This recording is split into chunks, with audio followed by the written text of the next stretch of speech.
Evangelho de Jesus Cristo, segundo o relato de Lucas, capítulo 18, versículo 31 até o 34. E a palavra de Deus diz assim: E tomando consigo os 12, disse-lhes: Eis que subimos a Jerusalém, e se cumprirá no Filho do Homem tudo o que pelos profetas foi escrito. Pois há de ser entregue aos gentios e escarnecido, injuriado e cuspido. E havendo-o açoitado, o matarão, e ao terceiro dia ressuscitará. E eles nada disso entendiam. E esta palavra lhes era encoberta, não percebendo o que lhes dizia. Feche seus olhos, vamos orar ao Senhor. Pai querido, te agradecemos mais uma vez por estar na sua casa, Deus. Apesar das dificuldades, apesar de tudo, nós estamos aqui buscando um pouco mais de Ti, buscando a sua palavra, buscando o seu carinho, buscando o seu amor, buscando a sua presença. Por isso, meu Pai, te peço que unja, meu Pai, este humilde servo que se propôs a trazer a sua palavra, ao mesmo tempo que abra os ouvidos, os corações dessas pessoas que estão aqui, também das pessoas, dos seus filhos que estão em suas casas, meu Pai, mas estão te adorando, mas estão te buscando, mas estão em oração, meu Pai. Abra nossa mente e nossos corações para que possamos fazer sempre, sempre, sempre a sua vontade. É o que eu te peço e te agradeço em nome de Jesus. Amém. Irmãos queridos, na exposição deste texto, desse fragmento de texto que nós lemos aqui agora, eu gostaria de fazer algumas considerações para que nós pudéssemos entender o que está escrito aqui. Perceba ali que no versículo 34, a palavra diz que eles nada disso entendiam.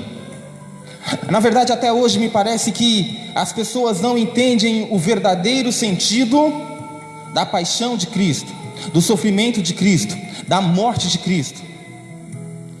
E a partir dessa perspectiva que eu gostaria de trazer a mensagem essa noite. Acompanhe comigo. Na marca do ano 0, nascia um menino que dividiria o tempo antes dele e depois dele. Mas mais que isso, ele não só dividiria a contagem do tempo, ele dividiria também a concepção das pessoas de correto e incorreto, do que é bom e do que é mal. Ele dividiria os nossos conceitos de riqueza e de pobreza. Ele dividiria mais, ele dividiria os nossos conceitos de fortaleza, fraqueza e muito mais. Ele dividiria o conceito de salvo e condenado, servo e senhor. Mas ele também dividiria eu e você, no sentido de o que nós éramos antes de Cristo e o que nós somos depois de Cristo. A palavra diz que de uma virgem nascia um menino. E esse menino seria o Emanuel, Deus conosco, o Messias, o Salvador, Príncipe da paz, o Sol da justiça.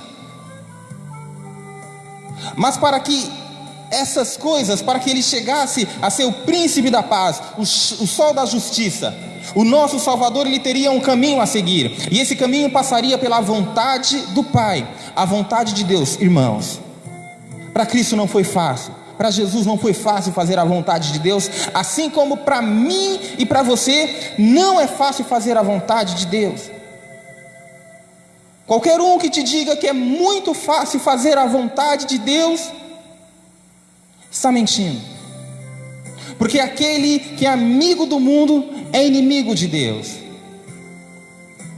Fazer a vontade de Deus é muito difícil, mas a palavra diz que ele começa o seu ministério da seguinte forma: o ano era de 28 da era cristã, Quando aparece um pregador que anunciava a vinda de Cristo e anunciava o arrependimento, trazia o batismo pelo arrependimento de pecado, e o nome desse profeta é João Batista, que pregava no deserto.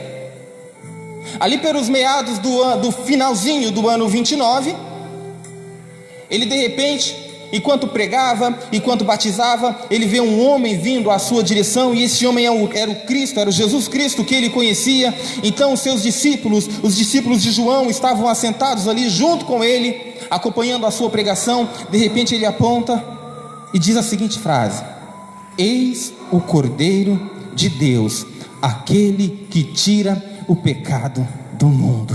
Glória a Deus. Irmãos queridos, a primeira parada que eu gostaria de fazer é aqui.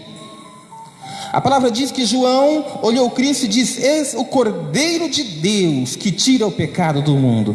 Presta atenção que o Cordeiro é um artigo definido. Eu já disse isso, mas volto a dizer: artigo definido, o Cordeiro. No Antigo Testamento, quando o povo ia fazer um sacrifício para perdão dos pecados junto ao Senhor, era oferecido um cordeiro, um artigo indefinido, um cordeiro, o que eles achassem o melhor cordeiro, o que o homem achasse o cordeiro perfeito, o mais forte que eles encontrassem, o mais bonito, o mais vigoroso, o mais branco que tivesse, com a melhor saúde.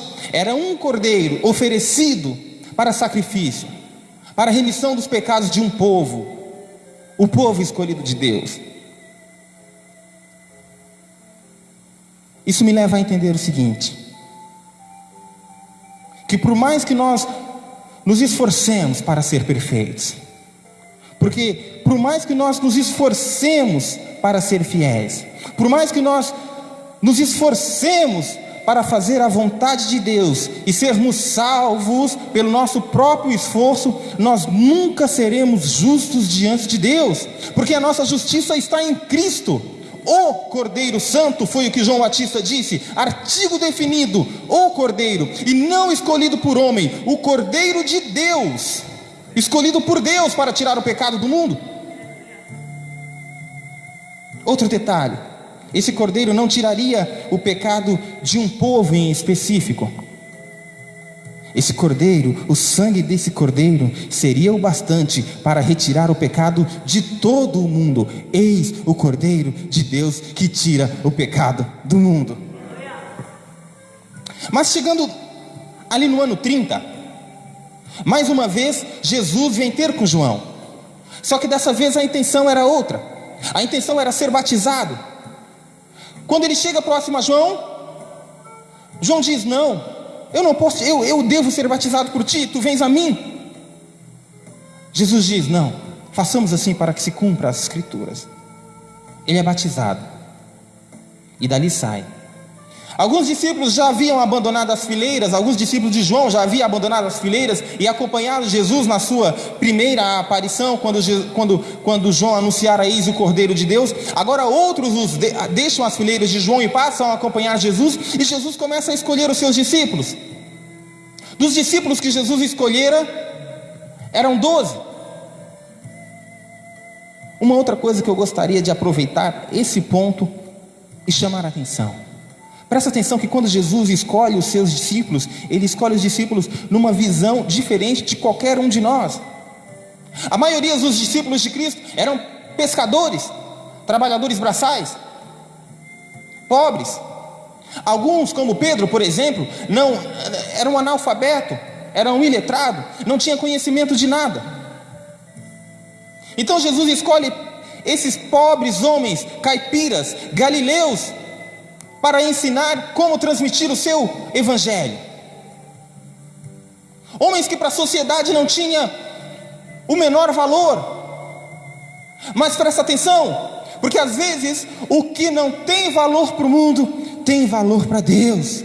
O que é desprezado pelo mundo é aprazível para Deus. O que é largado pelo mundo é recolhido e aconchegado nos braços do Senhor.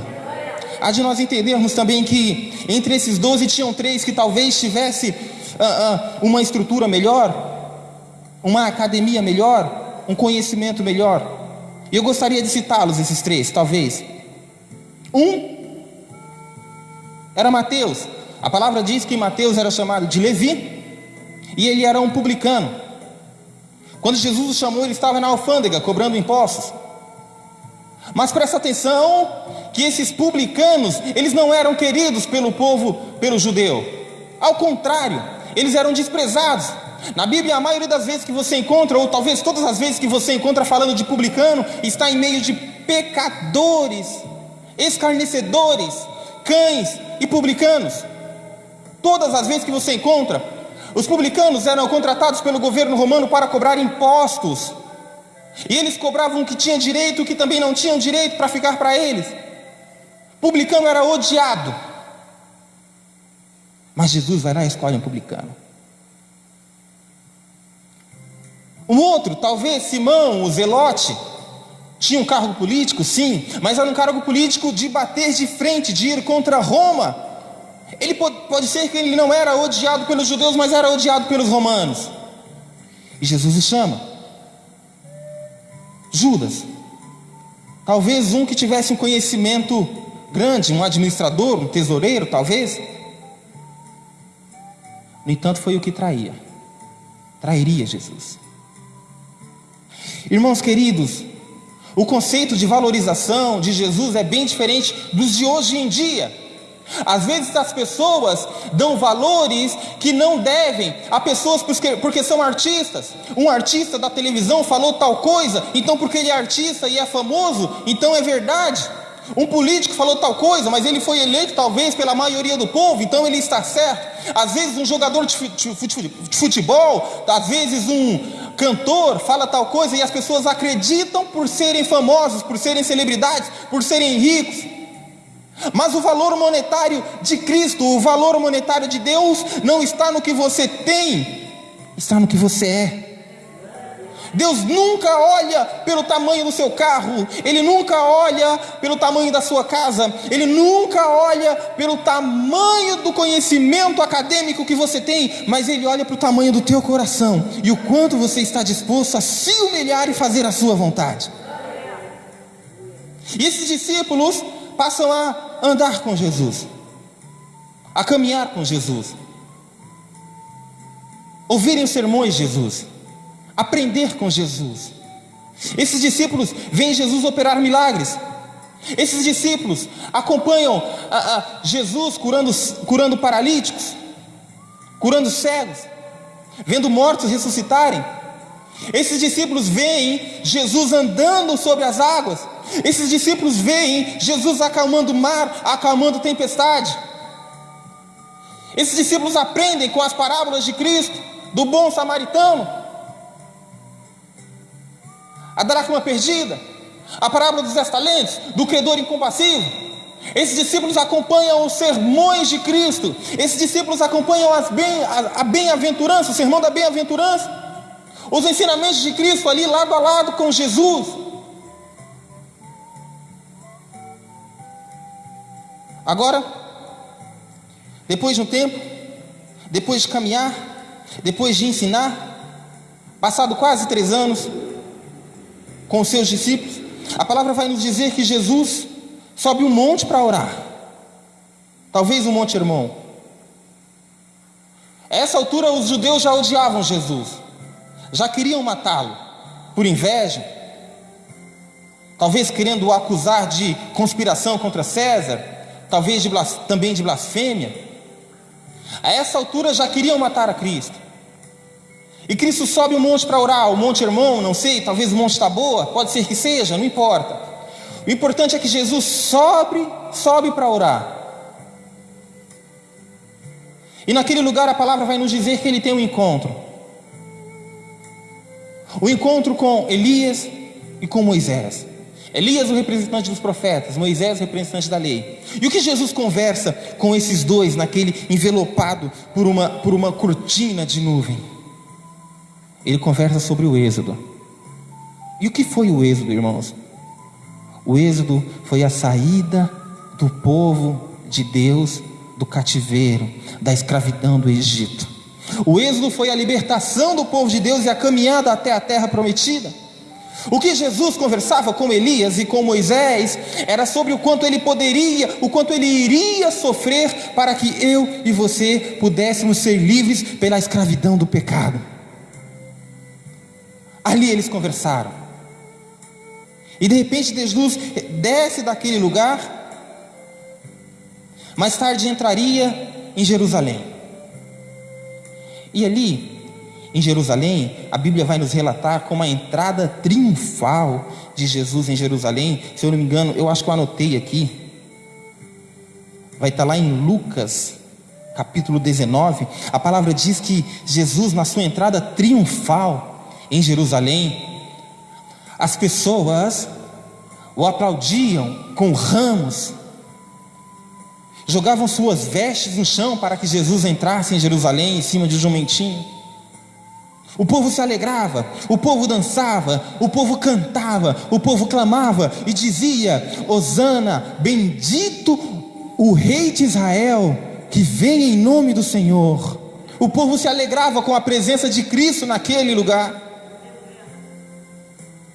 Mas enquanto o povo se alegrava, Lucas 19, 41 diz que Jesus chorou. O que trazia a alegria para o povo causava choro em Cristo. Mas a pergunta é: por que Jesus chorou naquele dia? Por que naquela entrada triunfal Jesus chorou? Talvez Jesus chorou de emoção. Eu não esperava essa festa, estou emocionado. Que festa surpresa, assim como quando você tem uma festa surpresa de aniversário, é uma alegria tão grande que você cai em lágrimas. Talvez Jesus chorou por causa disso, ele não esperava a surpresa. Mas eu te digo que não. Talvez Jesus chorou porque a emoção daquelas pessoas o contagiou, e ele ficou feliz, que alegria, estou emocionado, chorou. Não. Talvez Jesus chorou porque aquele povo o reconhecia como bendito que vem em nome do Senhor, o rei de Israel, até que enfim o meu povo me reconheceu. Não, Jesus não chorou por causa disso. Jesus chorou por 3 motivos.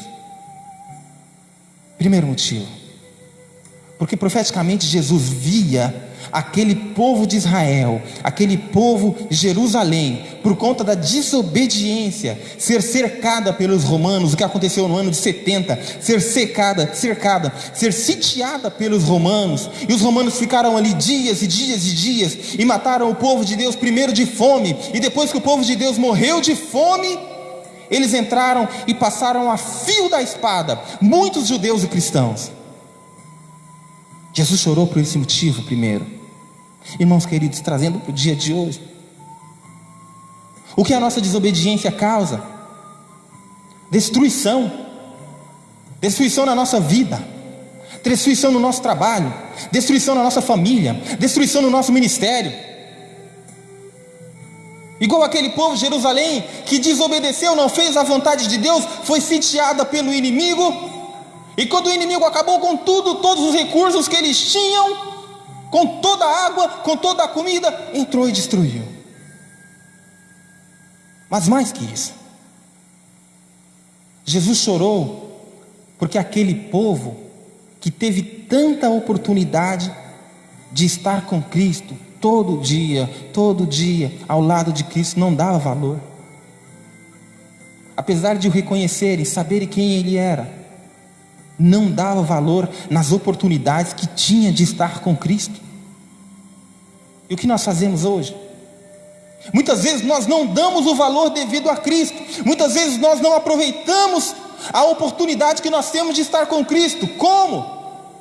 Muitas vezes as pessoas preferem uma televisão, um programa secular, do que um programa evangélico.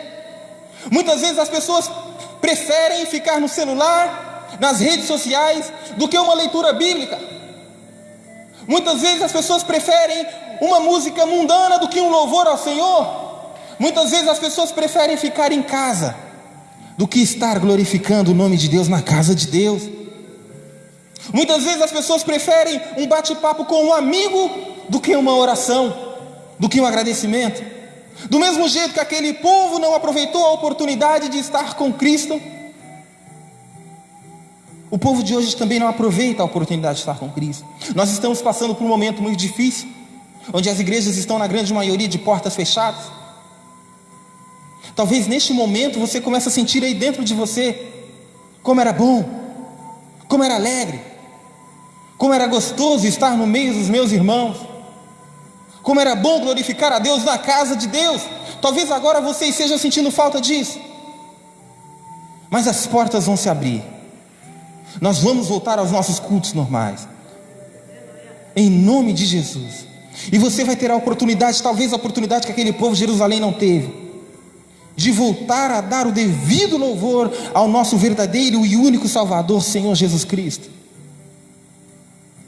Por isso também Jesus chorou. Mas por que Jesus chorou também? Porque presta atenção, a Bíblia diz que quando ele entrava, o povo gritava: Hosana, Hosana, bendito o rei de Israel que vem em nome do Senhor. E o aplaudia e o colocava as vestes no caminho para que Jesus passasse. Mas Jesus já via aquele mesmo povo que glorificava o seu santo nome, escolhendo um bandido ao invés dele, quando diz: solte Barrabás.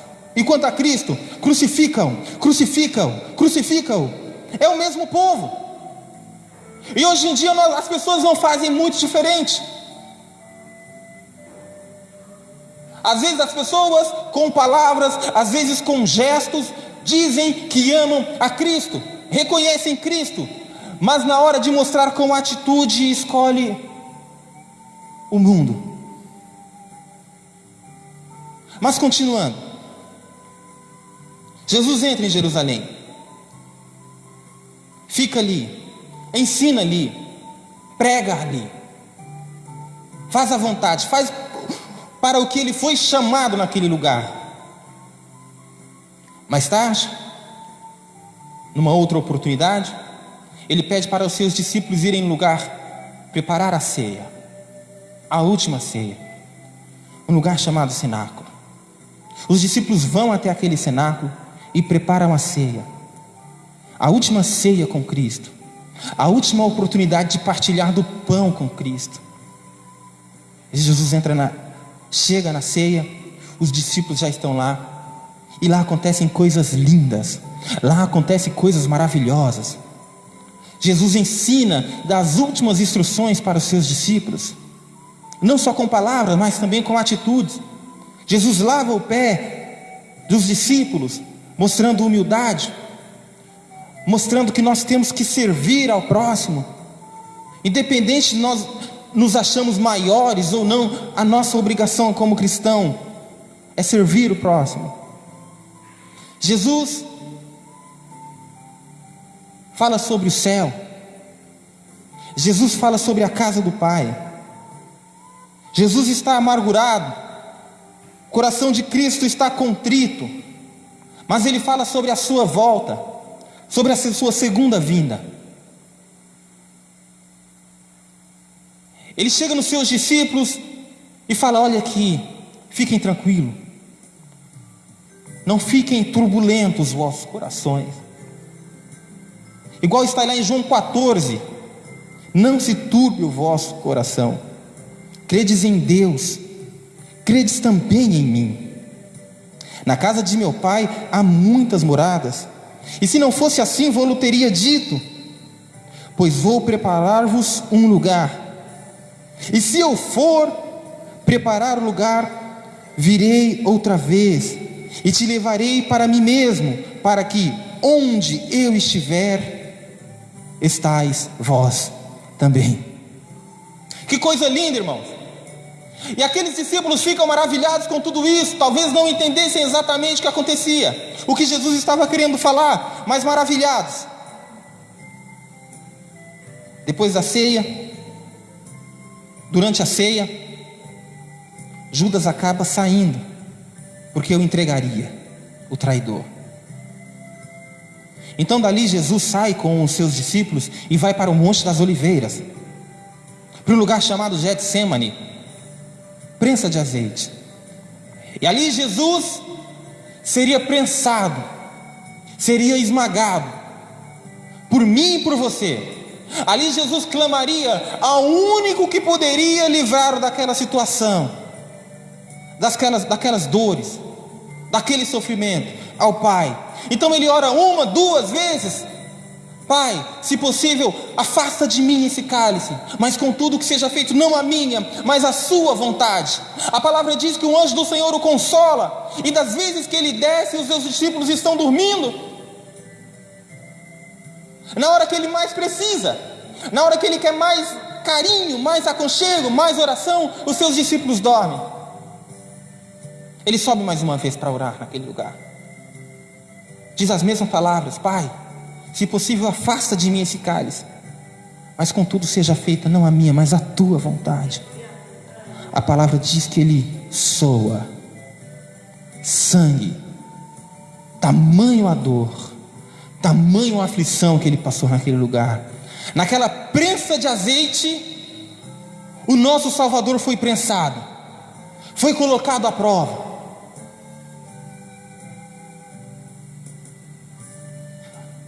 Mas Jesus, quando desce daquele lugar, ele já não desce mais angustiado. Agora ele desce forte. Agora ele desce firme. Agora ele desce decidido. Nada mais o abalaria. Nada mais o faria chorar. Nada mais o tiraria do caminho. Tanto é fato quando a palavra diz que quando ele volta da sua terceira oração, os discípulos ainda estão dormindo. E ele olha para os seus discípulos e fala: ainda dormis e repousais? Vamos, o inimigo se aproxima. Os discípulos levantam, meio dormindo, meio acordado. Quando eles olham, já estão ali os guardas romanos, junto com o servo do sumo sacerdote, guiados por Judas, o traidor. Vão em direção de Cristo, mas Jesus se antecipa e vai em direção deles e diz: a quem buscais?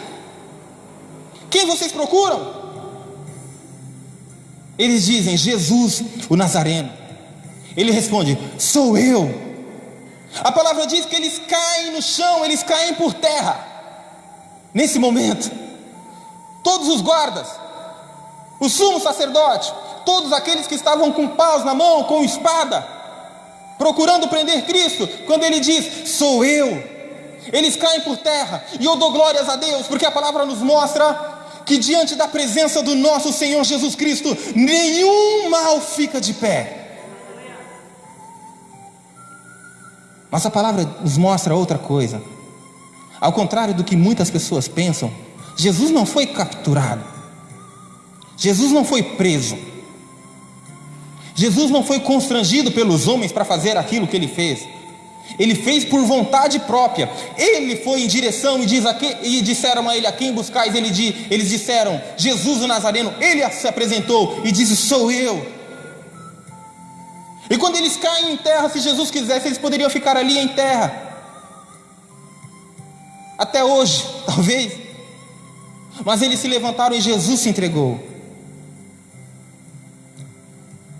Mas ali, a palavra vai nos dizer que ele já saiu escoltado, já saiu preso.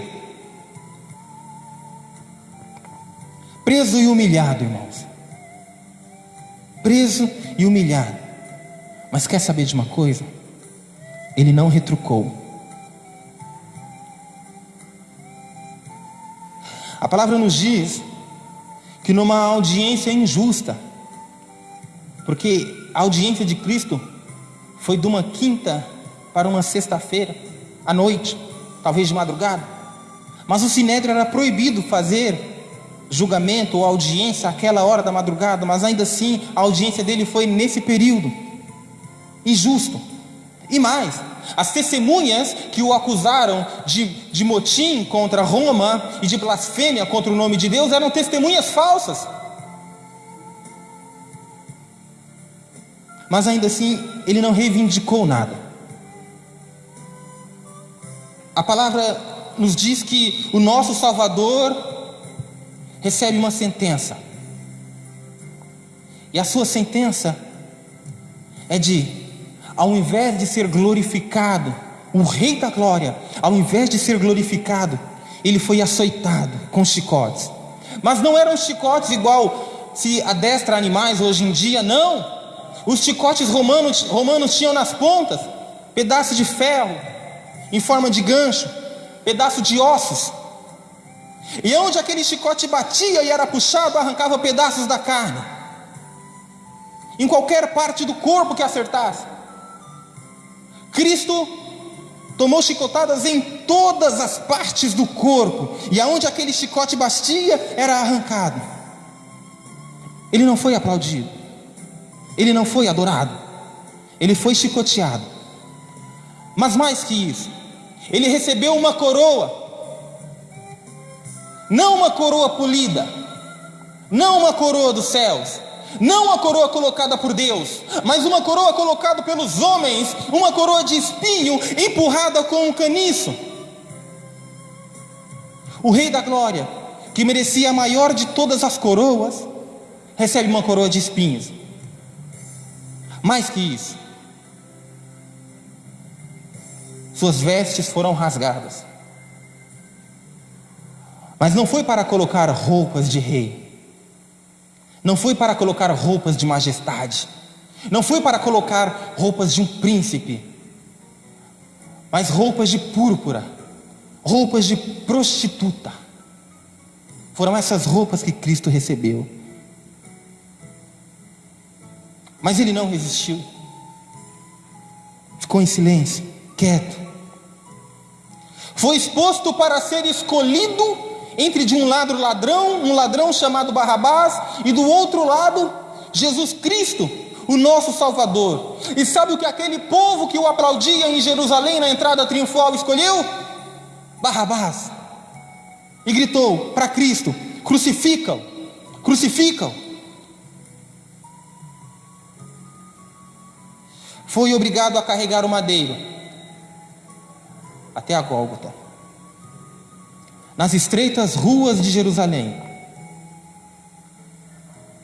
E no caminho, humilhado, apedrejado, esparado, açoitado. Sabe o que ele fez? Carregou a cruz. Ele não desistiu. Ele não desistiu. Por ele, não. Porque o céu já estava em domínio dele, do Pai. Ele não desistiu por mim e por você. Pendurado na cruz entre dois bandidos, mas como ovelha muda, foi levado ao matador. Irmãos queridos, nós lemos aqui no texto que os discípulos não entenderam o que Jesus estava falando. Mas eu vou finalizar agora. Se o pastor Edson quiser subir, já fica à vontade, pastor, que eu já vou finalizar. Pendurado na cruz, ele dá duas lições para a gente, muito simples. Lições que nós temos que levar para toda a vida. A palavra diz que do seu lado tinha dois bandidos, de um lado e de outro. Dois bandidos, um de cada lado. E a palavra diz que um blasfemava e o outro reconheceu: esse homem não fez nada. Um dizia: se tu és filho de Deus, como diz, desce daqui, se salva e salva-nos. O outro dizia: fique quieto, nós merecemos estar aqui, mas este homem não fez nada de errado. E quando aquele homem diz: Cristo, Jesus, lembra-te de mim quando tu entrares no teu reino. Lembra de mim quando você estiver com teu Pai. Lembra de mim quando você for glorificado. Jesus responde para aquele: ainda hoje estarás comigo no paraíso. Irmãos queridos, já era 45 do segundo tempo, e Jesus ainda conseguiu perdoar mais uma alma. Presta atenção, nunca é tarde. Nunca é tarde para você curar feridas antigas. Nunca é tarde para você perdoar e para você ser perdoado. Nunca é tarde para você recomeçar. Nunca é tarde para você corrigir assuntos mal resolvidos. Cristo deixou esse exemplo. Ele perdoou no último instante. Mas mais que isso, a palavra diz que Jesus, está escrito lá em Lucas 23, 43, que Jesus orou, ele intercedeu ao Pai por aqueles que o condenavam, quando ele disse: Pai, perdoa-lhes, porque eles não sabem o que fazem. Nunca é tarde para você orar pelas pessoas. Não desista das pessoas. Não desista da sua família. Não desista do seu filho. Não desista. Não acabou. Ainda dá tempo. Ore por eles. É muito fácil orar por quem a gente gosta. Mas a palavra nos ensina a orar pelos nossos inimigos. Orar por quem a gente não gosta. Aquela pessoa que te quer mal, ore a Deus para que ela se dê bem. Aquela pessoa que não quer ver você legal, ore para o Senhor para que ela tenha um bom futuro. Ore pela salvação daquela pessoa. Por mais que você seja humilhado, porque foi o que Cristo passou. Por mais que você seja desprezado, por mais que você seja chicoteado, por mais que você seja esbofeteado, ore por aquelas pessoas. Os discípulos não tinham entendido, como nós lemos, o que Cristo queria dizer. Mas o que Cristo quis dizer é muito simples, irmãos. A Páscoa, ao contrário do que muitos pensam, não é época de mesa farta. A Páscoa não é época de comermos chocolates, coisas fúteis, que não fazem bem nem para o nosso corpo e nem para a nossa alma. A Páscoa é o tempo de nós entendermos que um dia veio a essa terra um homem chamado Jesus, que sofreu por nós, foi humilhado e morreu pendurado no madeiro, para que pudesse pagar todos os nossos pecados. E um dia ele voltará e levará a sua igreja. Em nome de Jesus. Eu agradeço a oportunidade, pastor. Muito obrigado. Em nome de Jesus.